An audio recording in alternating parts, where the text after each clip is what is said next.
Di sebuah desa di Jawa Tengah, hiduplah pasangan muda, Dewi dan Arif. Mereka tinggal di rumah sederhana di pinggir hutan, jauh dari hiruk-pikuk kota. Arif bekerja sebagai petani, seringkali pergi ke ladang sejak subuh dan baru kembali menjelang malam. Dewi, sebagai istri yang setia, mengurus rumah dan kebun kecil mereka. Suatu hari, Arif harus pergi ke kota untuk menjual hasil panen dan membeli beberapa kebutuhan. Ia berpesan kepada Dewi untuk tetap berada di rumah dan berhati-hati, karena ia mungkin akan pulang larut malam. Dewi mengangguk dan mencium tangan suaminya sebelum melepasnya pergi. Malam itu, Dewi merasa kesepian.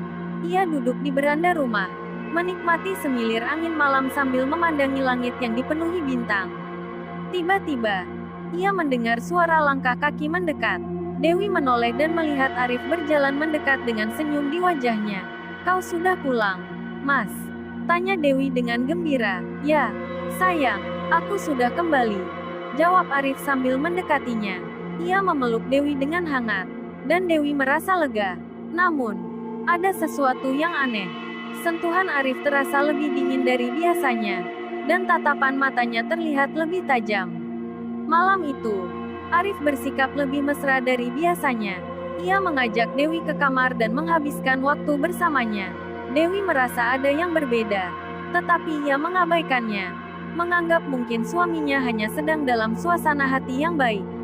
Keesokan paginya, Dewi bangun dan mendapati Arif sudah tidak ada di sampingnya. Ia berpikir mungkin suaminya sudah pergi ke ladang. Namun, ketika ia keluar rumah, ia melihat Arif baru saja kembali dari arah yang berlawanan dengan ladang. "Mas, dari mana saja? Kenapa pergi tanpa pamit?" tanya Dewi dengan bingung. Arif menatap Dewi dengan heran. "Aku baru saja pulang dari kota, sayang. Aku baru sampai sekarang." Dewi terdiam. Jantungnya berdegup kencang. Jika Arif baru saja pulang, siapa yang bersamanya semalam? Ia mulai merasa takut dan menceritakan apa yang terjadi kepada Arif. Mendengar cerita Dewi, Arif menyadari bahwa ada sesuatu yang tidak beres. Ia segera mengajak Dewi pergi ke rumah seorang dukun yang terkenal di desa itu. Dukun tersebut, seorang pria tua bernama Mbah Surip, mendengarkan cerita mereka dengan seksama. "Mbah, apa yang sebenarnya terjadi?" tanya Arif dengan cemas. Mbah Surip menghela napas panjang. "Kalian telah diganggu oleh genderuwo, roh jahat yang bisa berubah bentuk menjadi manusia. Genderuwo itu menyamar menjadi dirimu, Arif, untuk mendekati Dewi." Arif dan Dewi terkejut mendengar penjelasan itu. Mbah Surip memberikan mereka beberapa jimat dan mengajarkan mantra untuk melindungi diri dari gangguan roh jahat. Ia juga memberikan saran agar mereka selalu berdoa dan menjaga keharmonisan rumah tangga mereka. Malam itu, Arif dan Dewi kembali ke rumah dengan hati yang lebih tenang. Mereka memasang jimat di setiap sudut rumah dan melafalkan mantra perlindungan. Meski masih merasa waspada, mereka yakin bahwa dengan bantuan doa dan perlindungan dari Mbah Surip, mereka akan selamat dari gangguan genderuwo.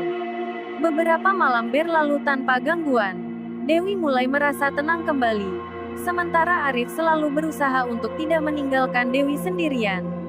Mereka belajar untuk lebih berhati-hati dan selalu berkomunikasi satu sama lain.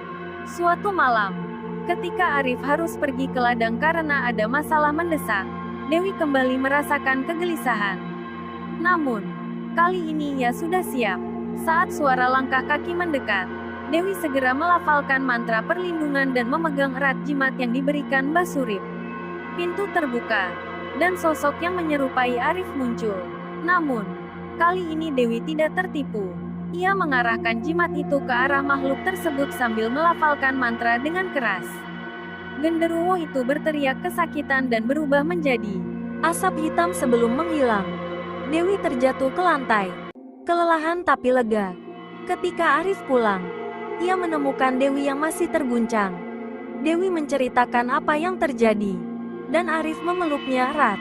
Mereka tahu bahwa meskipun genderuwo itu telah pergi, mereka harus tetap waspada dan menjaga satu sama lain.